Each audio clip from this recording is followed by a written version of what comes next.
You got to get that serotonin running. And then secondly, nature.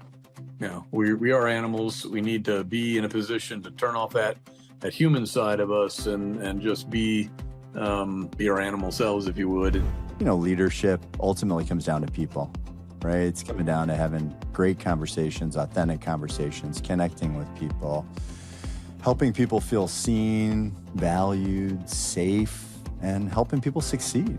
You always seem to arrive with a passion and an enthusiasm and a joy. What is it in your life that brings you joy these days? When you look at your life and think about what brings you joy, tell us a little bit about that. There with my grandchildren, watching their fascination.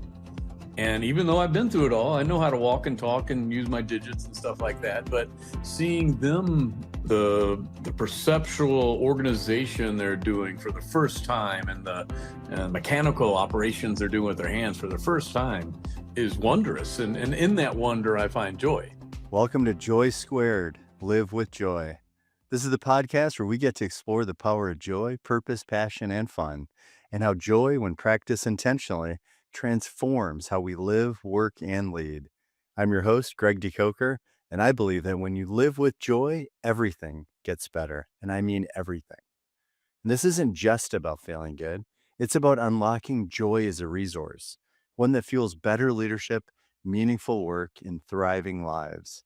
Each week, we share the stories, the insights, and the sparks that ignite more joy, because joy is contagious, it's powerful, and it belongs to all of us. So lean in, stay curious, and let's create more joy together. This is JOY², brought to you by Essentia Group.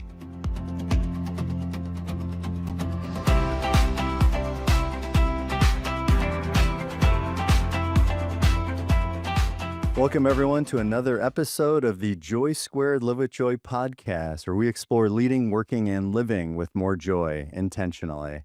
I'm your host, Greg DeCoker, and every month I'm joined by my good friend, leadership expert, founding title sponsor, and co-host, Wray Carvelas, CEO of Essentia Group. And today's a conversation I have genuinely been looking forward to. Several months ago, Wray invited both of us to speak during his Lessons in Leadership Roundtable. Tim spoke about the courage to care, and I spoke about the hidden power of joy in leadership. And although we approached leadership from different perspectives, I couldn't help noticing how often our messages intersected. At the heart of both conversations was the same idea. People flourish when leaders intentionally create environments where they feel safe, valued, and inspired to do their best work. Our guest today has spent more than 3 decades studying exactly how that happens. Ray, I'll hand it over to you to introduce Tim and get us started. Tim, it's such a pleasure to have you join us today. Yeah, thank you, Greg. It's sure is an honor and a pure joy to be introducing Dr. Timothy Ludwig to our audience. Timothy is one of the leading voices in behavioral safety and organizational behavior management. As a distinguished graduate professor at the Appalachian State University, he has spent more than 3 decades helping organizations apply behavioral science to improve safety, quality, leadership, and performance. His work bridges rigorous academic research with practical real-world application, including safety and quality improvement initiatives with organizations around the globe. He's also the author of influential books on behavioral safety and safety culture, and is a respected speaker, advisor, and educator in the field. This year, in fact, Dr. Ludwig was named the recipient of the Lifetime Achievement Award from the Organizational Behavior Management Network, which recognizes individuals who have fundamentally advanced the understanding or application of behavioral principles in organizational settings. His academic work, consulting practice, and international speaking have made him a trusted authority for leaders seeking practical, evidence-based approaches to strengthening safety and workplace culture. I personally have known Tim for almost 2 decades now, and I got to know him when we implemented what I call a life-changing people-based safety program at a global mining, engineering, and construction company that I led. And over the years, Tim has been a colleague, an advisor, and a mentor to me, and I'm happy today to call him a friend. Tim, I'm delighted to have you share some of your insights. It is a real joy to have you here. And when I think back on on the engagements I had with you initially in more of a professional capacity, you always seem to arrive with a passion and an enthusiasm and a joy. Like is so evident. And I think people that I've worked with who have worked with you have had the same sort of takeaways. You've had the same impact on them, that you seem to live and lead and do things with that joy and enthusiasm. So happy to have you here today. And you maybe not as busy as you used to be. I think you may be doing a little less these days, Tim. But certainly you still have a busy life with the university and the work that you're doing at the Appalachian State University, plus your consulting work. What inspired you when I asked you about joining us for this conversation? What prompted you to say yes and be a part of this? Oh, well, first of all, I want to thank both you and Greg for having me aboard. This is going to be a joyful conversation. It's going to be fun. But frankly, just out of my respect for you, Ray, our history together, your interests both vocationally around, protecting workers, around leadership, but also your avocation with your religion, with your work with townships in South Africa, which I know is continuing in Canada. I wanted to have this conversation with you probably as much as you wanted to have with me. If you look at your life right now, I know that you've had some grandchildren join the fold, and your father has also been in a similar field and is a deacon at your church. What is it in your life that brings you joy these days? When you look at your life and think about what brings you joy, tell us a little bit about that. Yeah, when you get older, your brain's capacity to create the neurotransmitters, the hormones that produce emotions such as joy or satisfaction or happiness and the like, they truncate a bit, as opposed to, remember the days of your youth when like everything was fascinating and joyful. And and then also the simple historical fact that you've lived, in my case, 63 years. Not much is new. And so the fantastical part of life, and that's not totally true because I'm quite curious what happens next, obviously. So I find myself challenged at this later, developmental stage of life to, kind of create the brain chemistry that I would say that is joyful. But you put your finger on it. There's points when I'm not even trying, and that would be the points where I'm there with my grandchildren watching their fascination. And even though I've been through it all, I know how to walk and talk and use my digits and stuff like that. But seeing them build that competency and the perceptual organization they're doing for the first time, and the mechanical operations they're doing with their hands for the first time, is wondrous. And in that wonder, I find joy, right? I guess that would be the same as you mentioned with how I might present myself with clients. It's seeing their challenges and having them experience the discovery, the victories, the challenges for the first time. It's almost like seeing the joy through them, I guess, would be my answer to that. So, on a daily basis, I ride my bike, get the endorphins going, do my yoga, stretch out to really kind of help my body be in a position as best as possible to experience that. But I think what life presents you are opportunities to see it through others at this stage. I agree. I just wanted to add in, I know Ray's known you a lot longer. You guys have had an amazing relationship, and I've been privileged to kind of witness it in a few different times. And I agree with Ray just in my interactions with you. I mean, you got this 100% track record of just showing up happy, just showing up joyful. And it doesn't seem like you really have to try. But are there those times like where it is like you feel like you are being intentional, or like, for example, like what if you're not experiencing joy, like, are there things that you do to kind of shift into it or shift out of those joyful experiences? I'd love to hear a little bit more about that. So, yeah, I have found myself again, at this later stage of life, it's just not like popping up as a, and I found myself here on my deck looking at the mountains going, okay, where's it at? Where's it at? It's got to be there. And I'll tell you what, it's not here. Yeah. It's not on technology. We spend most of our time. Yeah.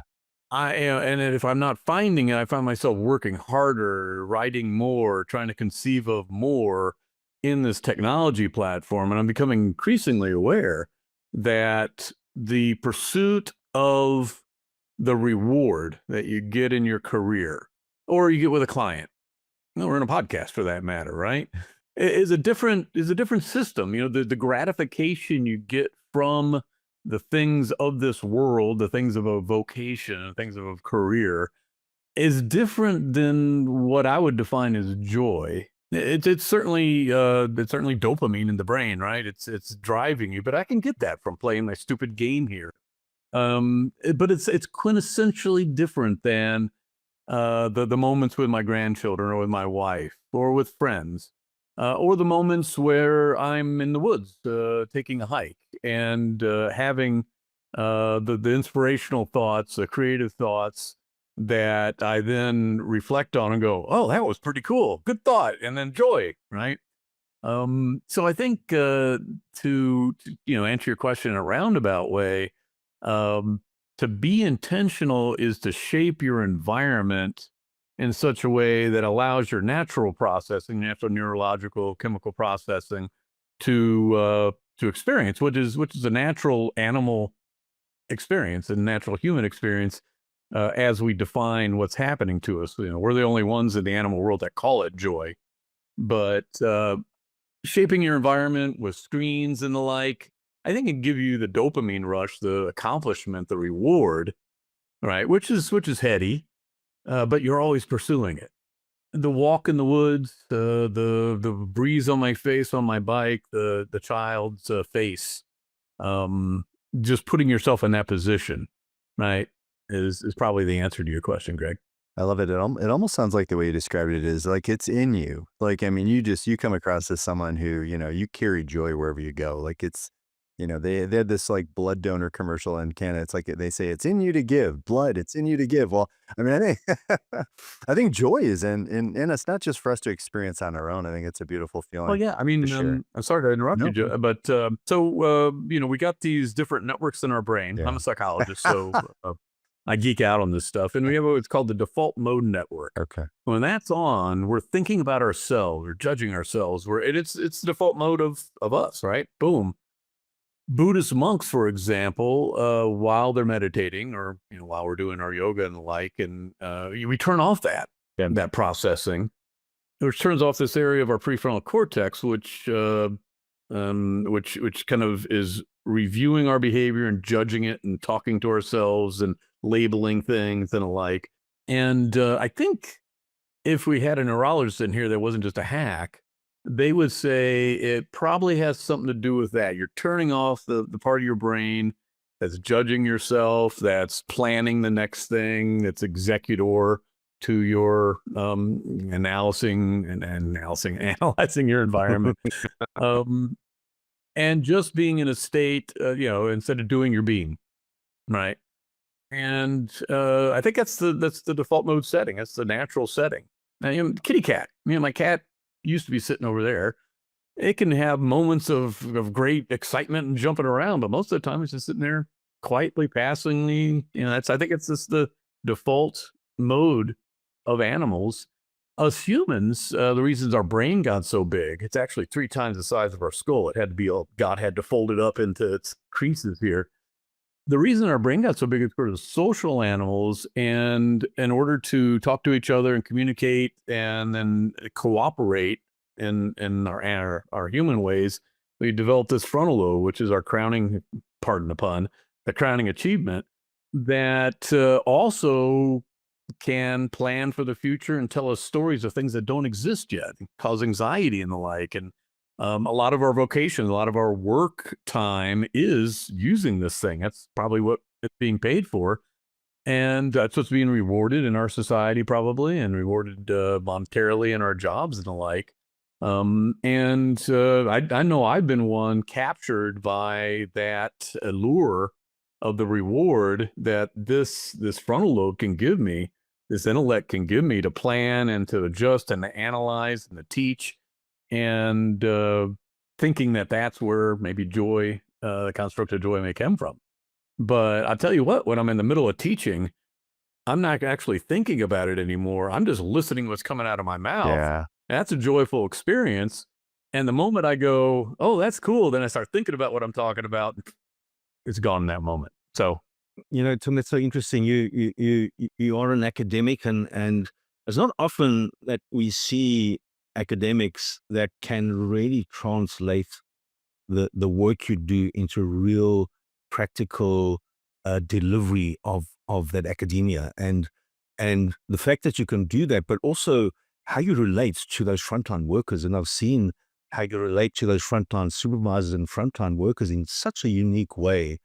And I'd love to learn a little bit more about, because when you're connecting with them, you're connecting with them with that, again, like I said at the beginning of this podcast, with such enthusiasm and such joy in terms of the work you're doing, because the work you do really is life-changing. It's life-saving. We're saving people's lives through the work that you do. So tell us a little bit about how that makes you feel when you're in the front line, whether it's in North America or in Africa somewhere, working with those frontline workers and seeing some of the conditions they live in. Tell us about how that makes you feel in terms of doing that with joy. yeah. Well, first of all, they're far more interesting than you are. The CEOs of the world. I mean, once you get to the executive level, there's like a lobotomy that happens, and everybody starts using big words that don't mean anything, and you lose touch of what, where the value's created or the risks are taken, and where you have, I think, the opportunity to indeed change lives. So, I'll tell you a quick story that Wray was involved in, if you let me, Greg, and Wray may want to cut this out, but we'll just go with it. So yeah, we implemented the behavioral safety process in Wray's company in South Africa, and they call me back on occasions to give it a reboot or to fluff things up a bit. And we were trying to deploy to more sites than the ones that we had originally started out with. And I realized I'd been there and I'd talked to his executive a couple times, and they weren't doing the stuff that they're part of it.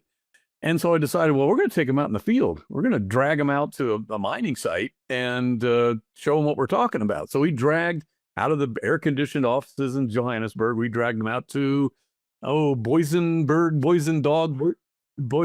Man, they had this conveyor that was like a ski resort thing, and all these engineers were geeking out about that. Then they got in the modular unit. Wray introduced me, and we started our presentation. They're all sitting here like this. Ray's seen this picture.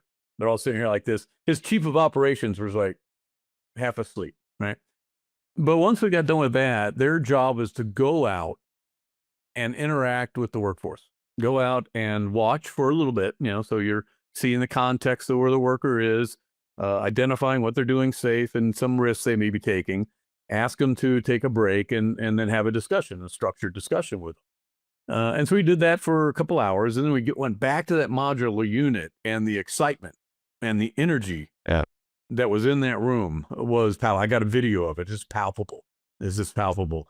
Going into the evening and into the next day. And that taught me something, that you're not going to connect with the executive through being smart and, your acumen and things like that.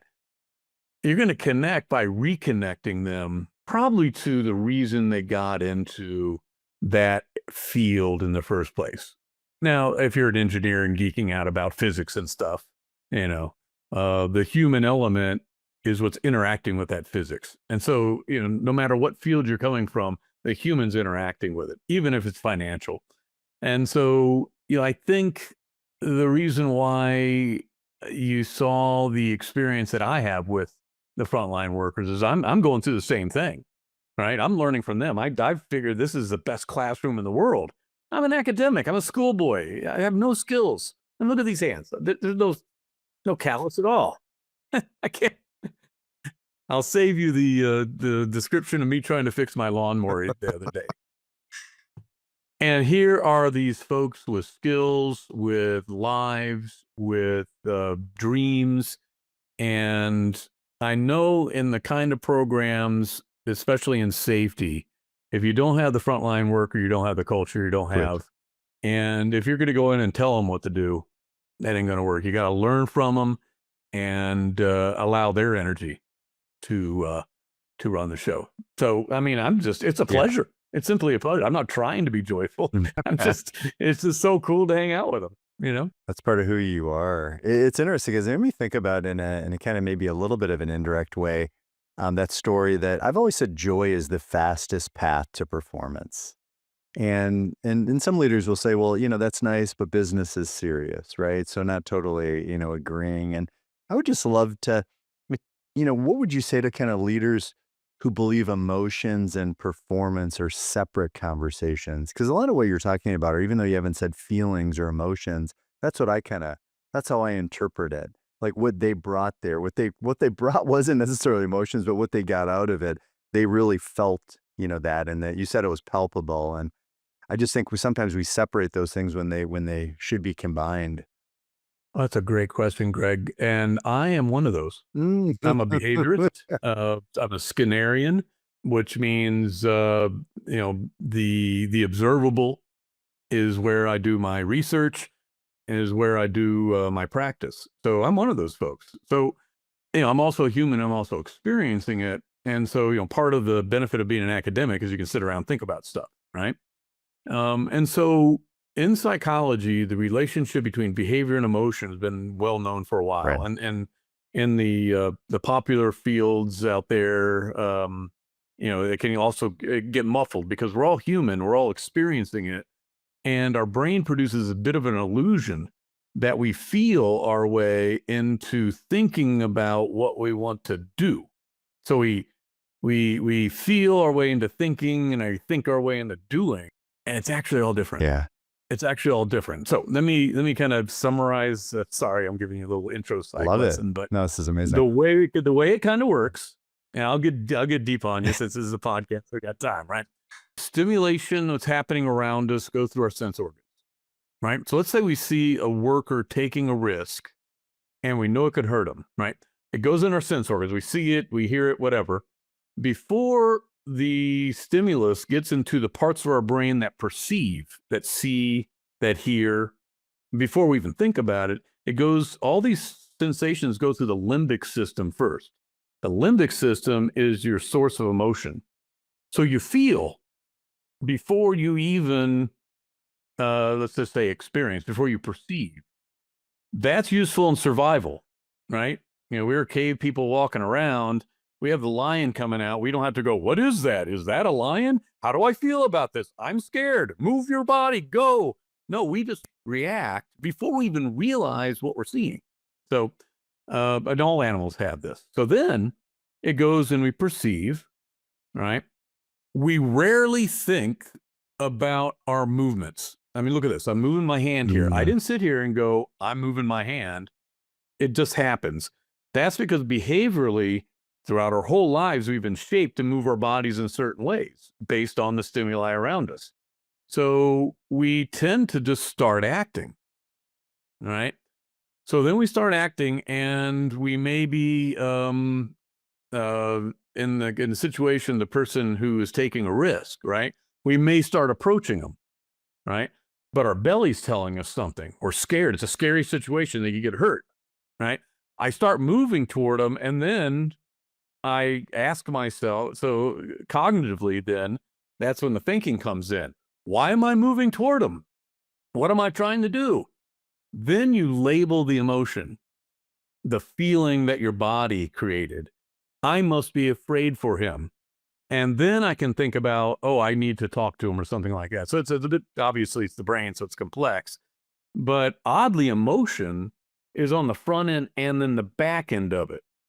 Emotion in the basic physiological sense is your body feeling a certain way, more specifically your belly feeling a certain way, the second brain.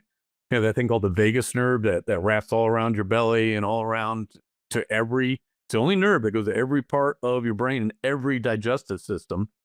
And the information that that vagus nerve is sending back and forth is 80% from the belly up. Only 20. So your brain is constantly going to your belly going, what are you feeling? What are you feeling? So when the limbic system gets activated, belly says something that your brain has to interpret. And then the emotion like joy or fear is our cognitive interpretation of how our body feels.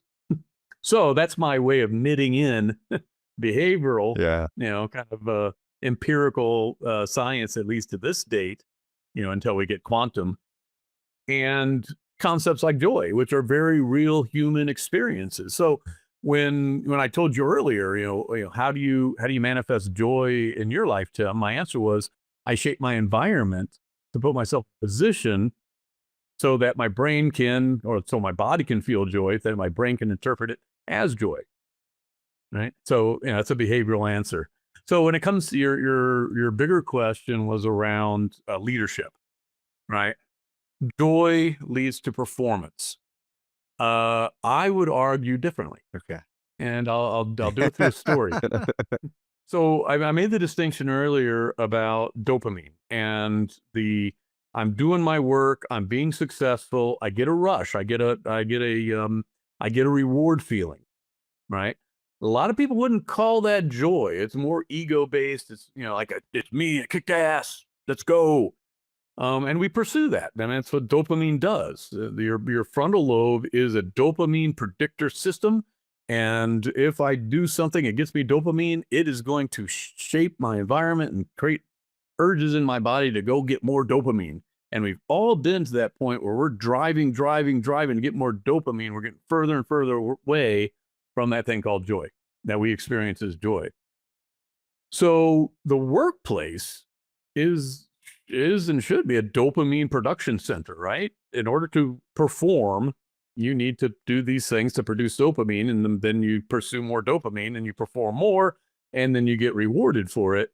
And I'm sure your leaders will come back to and there's no joy in that, right? This is not about joy. This is about getting dopamine in my workers' brain so they produce more for our shareholders, our stakeholders.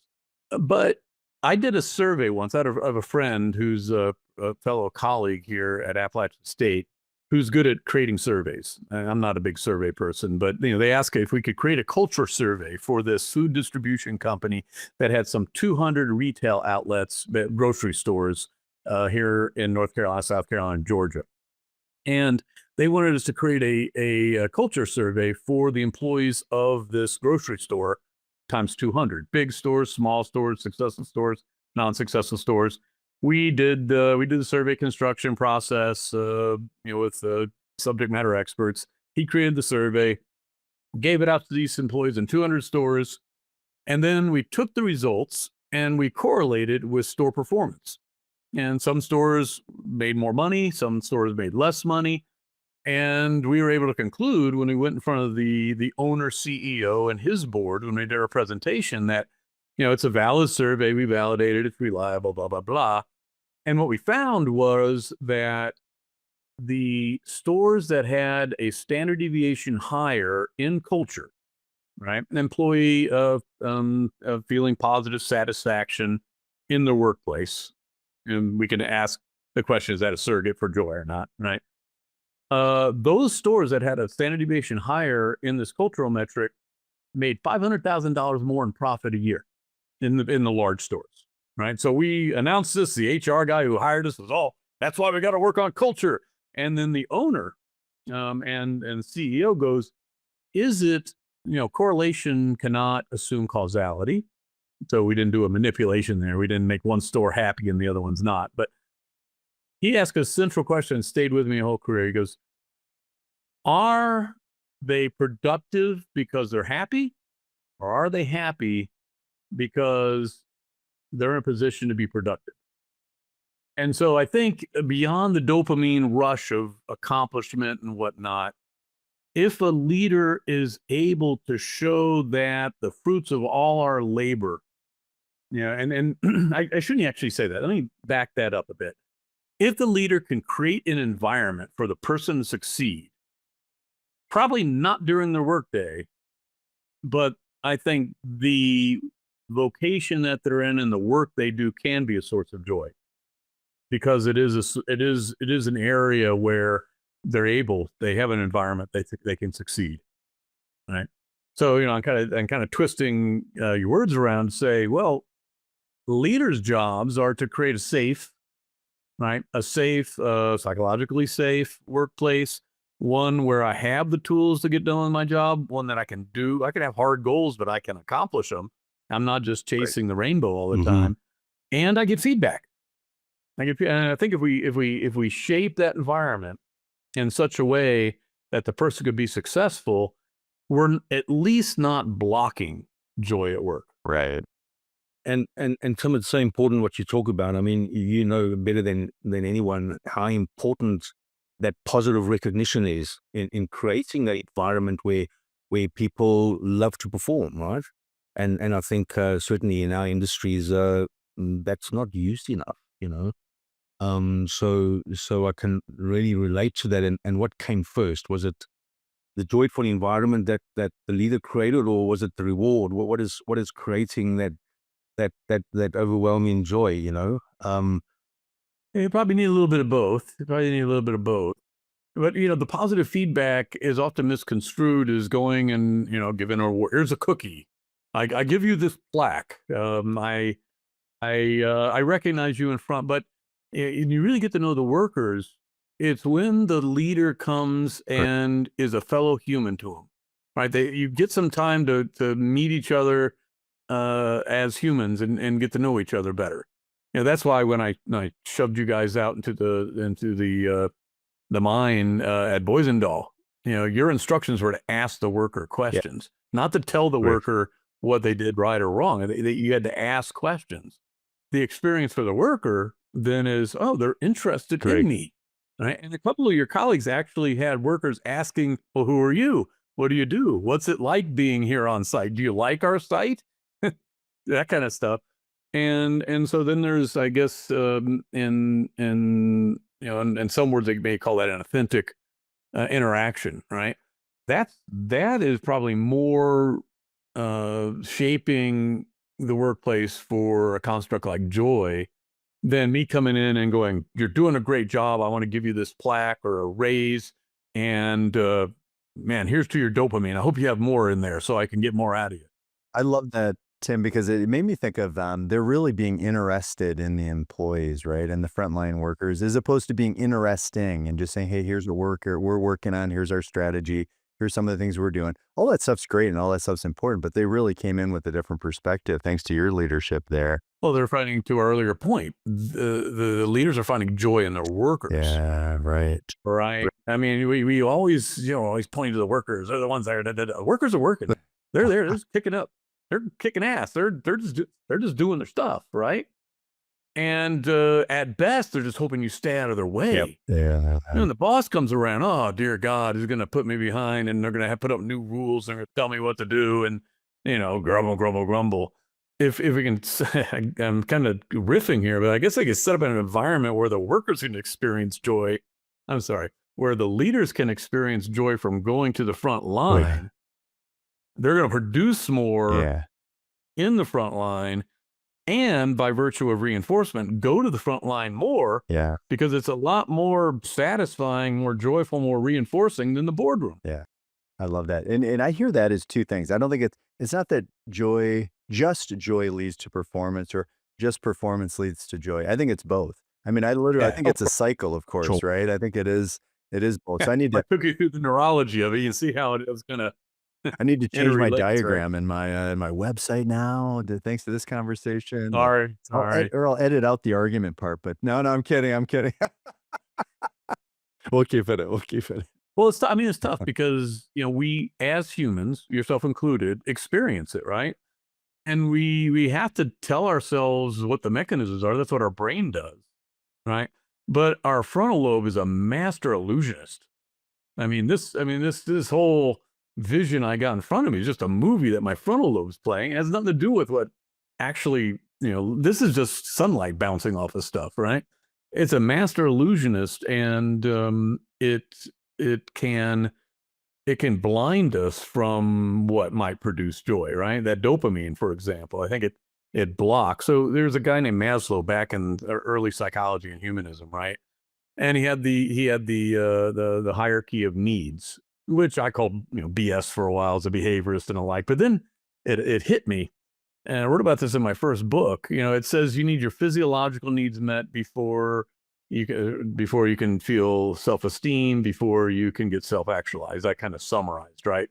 The modern world with the kids now, the basic needs below physiological are Wi-Fi and battery life, just to let you know. So, but I had a early experience in my career that flipped that on its edge. And I'll get back to my point here in a second. But so as a behaviorist, I also know how to build programs to help kids with autism and what you used to call mental retardation, we now call intellectually challenged. And so when I worked my way through my doctorate, I worked for a clinic where we had people there. And there's a woman whose name was Violet. And we called her Violent because she would throw food off the table. She was self-injurious. She'd hit herself. And was just she was okay, but not the favorite client. And so one day she stuck her fist through a sheetrock wall, like injured her hand. And then we couldn't just kind of keep her safe. It was time that we needed to intervene. And so the social worker, brand new guy named Bob, he had wild hair and kind of a roving eye and kind of goofy. He calls the staff together. And it was a psychiatrist that was there, and then me, the psychologist, the nutritionist, and the other staff members. And he goes, let's do a round table and talk about how we could help Violet. So the psychiatrist started, and he goes, well, Violet has schizophrenia. She has voices talking to her. That's why she's beating it off. I have her on Halidol. So Halidol, if you're not to pharmaceuticals, were the Quaaludes that some of our friends took in college. Oh, wow. Right. They're horse tranquilizers. Yeah, right. And so he said, her schizophrenia is getting worse. I'm going to triple her Halidol. And I went, she's not going to loosen it. She's not going to do anything. It was drool. Then it got to me, and I said, well, behaviorally, and autism and things like that. Here's a behavioral program, nutritionist, And it got around to Bob, and Bob goes, I'm not satisfied. Before we do chemical or behavioral, emotional, or whatever, I'm just going to get her to a physician. And he went, and she was deformed, and she had a big hunchback, and took her to a regular doctor. They did X-ray on her, full up, and they found that she had a bar in her leg from shattered her ankle when she was young. She was like 40 now, and they put pins in. But she couldn't talk. She was non-verbal, and she was in pain. That the calcium had built up around it, and she was in pain on her left side. And so they cleaned up that area, did surgery. She went through physical therapy. When she came back, she was no longer hitting herself. She came off her Halidol, and she became verbal. She started using words. Wow. He didn't stop there. He found out she had cataracts. So they cleaned up the cataracts. And by the time I left, Violent, who I really didn't want to interact with, came up and hugged me and said a full sentence, something I didn't think she had the IQ to do. And I'm not going to tell you what she said because I'll start crying. It was a joyful moment. But then I understood Maslow. Everybody can get self-actualized. Everybody can experience joy, including people with limited abilities. She was being blocked by pain.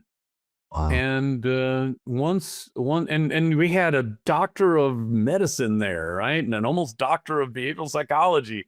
And here's this funky social worker with wild hair who just stepped back and said, let's just make sure the basics are taken care of. And I think that's the way I perceive the front line. We got to make sure the basics are taken care of. And then they can enjoy their work. But if they don't have the right tools, they don't have good supervision, they don't have a safe environment, they don't understand how they can achieve goals, they don't have a good place to park, for God's sake. And these are all these are all barriers to these higher order experiences like joy and self-actualization. So, in terms of a high performance workplace produces joy, well, not necessarily, right? If it's coming out of people's teeth, pulling teeth. But I think they're both shaped from the same thing, right? They're both shaped from the same thing, and maybe we haven't identified that yet. So I do think they're correlated, but I do agree with that CEO who said, well, is it more of a productive workplace makes joy, or is joy produces a productive workplace? That's a great question. That'll stay with me for a while as well, for sure. Yeah. That was quite an experience. Quite an experience. I'm sure, and it just sounds again, Tim, you built a career and a life around helping other people, and just hearing that story just sort of reinforces that for me. And can you is that a particular point of joy in your life, or is there another story you can tell us about where you've had real complete joy, that sense of full body joy, if I can call it that, in your life? Well, flying to South Africa is hard, right?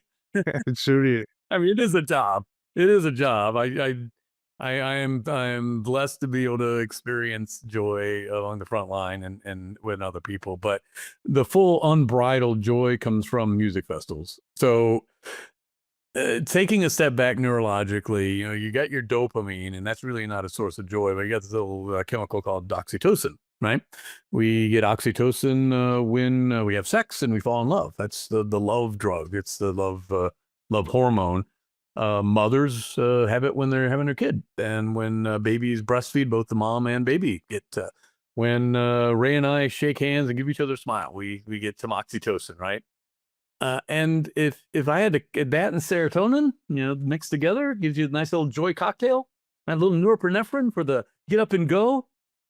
All three of those are produced with music. I was reading, I was preparing for my class a couple years ago, and I wanted to put a new slide in.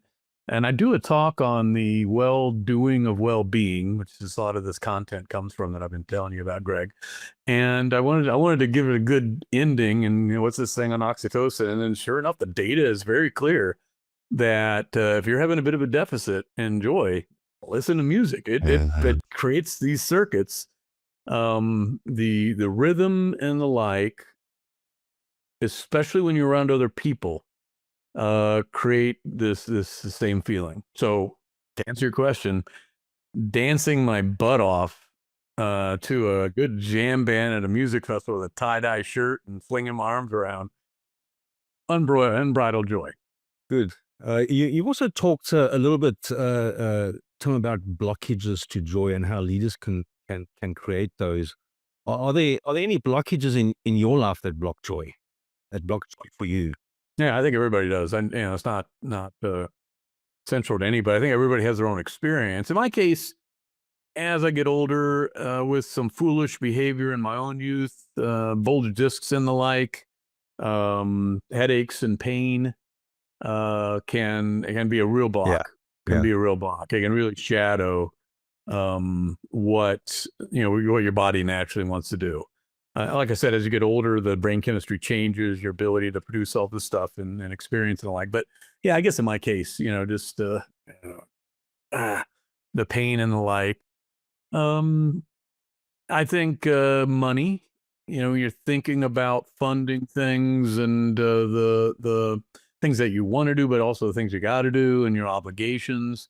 When you go down too far in the 2 a.m, letting your frontal lobe wake up and start planning a dreadful future for yourself, which hasn't even happened yet. You're having anxiety for something that actually hadn't happened yet, and your brain has got you completely convinced that it's going to happen. That's like the acronym of fear. Sorry to interrupt. It's like fear, false evidence appearing real. Yeah, exactly. That's insane. Kitty cat doesn't have that. Yeah, kitty cat doesn't have that. I mean, it has the conditioned fear if you're mean to it and stuff like that, but it doesn't have this ability to think in the future and about terrible things happening. That's why the cats are pretty chill most of the time. My frontal lobe, as you can tell, it's pretty big. It can certainly spice up imaginary futures that can really block, my current joy, my present joy. So again, that's where turning off that part of your brain that thinks about yourself, which Buddhist monks do in meditation, which good tennis players do when they're playing tennis, which I couldn't do when I played tennis, which meant I had anxiety with every serve, right? Yeah. So, your ability to kind of dissociate from the cognitive part of your brain that is your executor, which is what's being rewarded in the rest of your life, right? To go into that animal brain and just kind of enjoy nature and enjoy your body and enjoy the people around you. We're social animals, like I said. So, we get this oxytocin as interacting with other people. So, my salve is, to say pain is to get in a social setting. And next thing I know, I've gone 2 or 3 hours without, like, oh my gosh, if I've done my stretching beforehand. So I guess that's my answer there, Ray. Just, kind of the human body, the animal body, can get you away In sometimes. other words, we sometimes are our own obstacles to joy. Yeah, and I guess that's true. I was going to say also too, when you talk about being in a social setting, because I'm similar as well, it's in the same category for me as being of service to people as well. So, right, where you're not making it about you in that moment, right? It's about connecting with other people. Yeah. It's about being interested in them, as we talked about earlier. It's about asking questions. It's about supporting them, being them, laughing with them, connecting with them. Yeah, it's beautiful. So shaping your environment, yes. give yourself the opportunity for joy. Yeah. Right. Yeah. I just got a text about a happy hour tomorrow. Perfect timing. That always happens. Every episode, we get the same thing with every guest. No, I'm kidding. Well, it happened before the podcast. Okay, well, there you go. There you go. And just, but still, I mean, it's it's an opportunity. And too many people that suffer from anxiety will cloister themselves, Yeah. because the social anxiety is real and it's very debilitating. And the experience of being with other humans, either one-on-one or in my case, larger groups, can really touch. That's why I love my keynotes. I love getting in front of, I teach 300 students at a shot in intro psych, not because I'm the best intro psych professor, it's just because just all that in front of me, I don't know, puts me in my own world. So shaping your environment to get the joy you're seeking. Tim, it's been an absolute joy talking to you, and you've shared so many insightful things. I've certainly learned another whole bunch of things I've got to think about just from this conversation. So thank you for taking time to chat to us.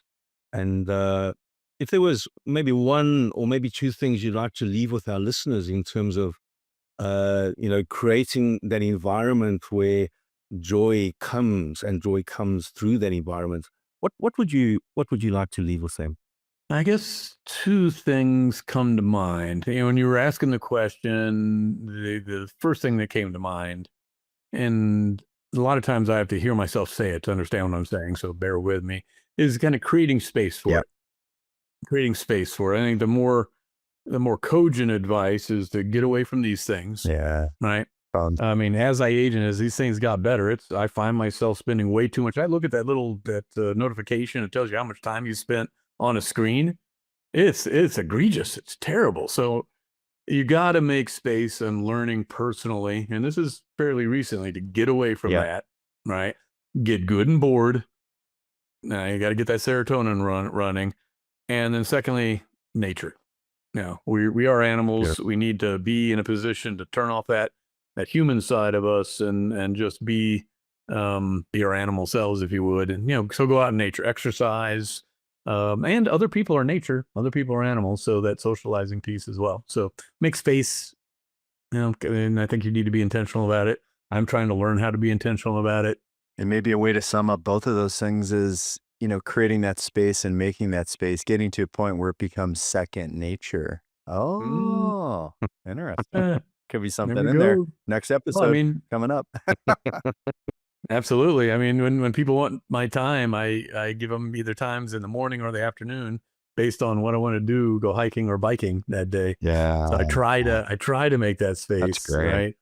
I mean, you got to execute when you get there, but it's a pleasure. Yeah. Well, thank you. Well, I mean, Tim, this has been such a thoughtful conversation, such a great conversation. And I love how you've taken decades of research and just reminded us that, leadership ultimately comes down to people, right? It's coming down to having great conversations, authentic conversations, connecting with people, helping people feel seen, valued, safe, and helping people succeed, I think is really important. And there's so many moments, during this conversation, it really resonated with me. And pretty much all of them, even the quote unquote argument, which wasn't really an argument. It was just a, sharing of opinions, which I love. I mean, that's a great thing. We get to learn here. It's not like we're, Ray and I are doing this because we have all the answers. No, we've got some questions and we've got some curiosity, and we think we're pretty joyful and have some cool ideas, but it was great to hear yours. And also, like, our conversation reinforces something that I deeply believe in, that joy isn't separate from great leadership. It's woven into it, right? It's part of it. So yeah, thanks for sharing your wisdom so generously. Let me Incredible. one more wrinkle in, if I could. Yeah, 'cause of course. It's burned an idea in my head Absolutely. about, we often talk about leaders as someone like in Ray's former position, the CEO in your board, or your managers of a plant or something like that. But the experience that the frontline worker has the most is with their frontline supervision, their frontline leader. Yeah. Right. And what we haven't asked in this podcast, maybe a future one, is where is the quotient of joy in the supervision? That's the hardest job in the world. Right. And I do not find joy talking to them because, they've been shaped to be, and people like Ray kind of want them that way. So then I can come in and be authentic and pat everybody on the back. And then I got this hard ass that's going to be driving my dopamine for a while. So as we conclude, that is an area of further conversation, further discovery. Absolutely. Because I haven't tapped into that one yet, but I see a lot of miserable supervisors. Yeah. And then you talk about, shaping the environment for joy of the frontline worker.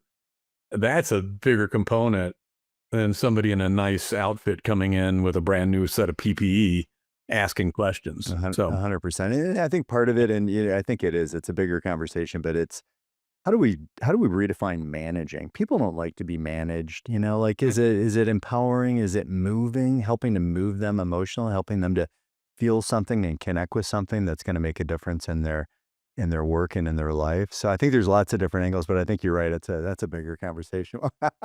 Thanks for adding that. Sorry. Yeah. So, and thanks for the incredible contribution you continue to make to organizations and leaders around the world and students, and your Lifetime Achievement Award. I get goosebumps just thinking about that. Wow. What a well-deserved recognition of such a remarkable career. So it's been an honor to have you here, Tim. Thank you. Well, thanks, Greg. Thanks, Ray. Appreciate it. And Ray, thank you for believing in this vision and for helping to grow the JOY² movement, and for continually introducing us to leaders who challenge our thinking and make us all better. So Tim was another perfect example. I'm grateful we're building something meaningful together. So thank you. And everyone listening, thank you for spending part of your day with us. We know you have choices. So if today's conversation sparked an idea, challenged your thinking, reminded you the kind of leader you want to become, don't let it stop here. Choose one insight from today's conversation and intentionally put it into practice this week. Because leadership isn't built in one defining moment. It's built through the small choices we make every single day. So until next time, live with purpose, lead with courage, and keep choosing joy one day at a time. Cheers. Thanks for spending this time with us on JOY², where joy multiplies and everything gets better. Remember, joy isn't just something you feel. It's something you create, and it's something you pass on.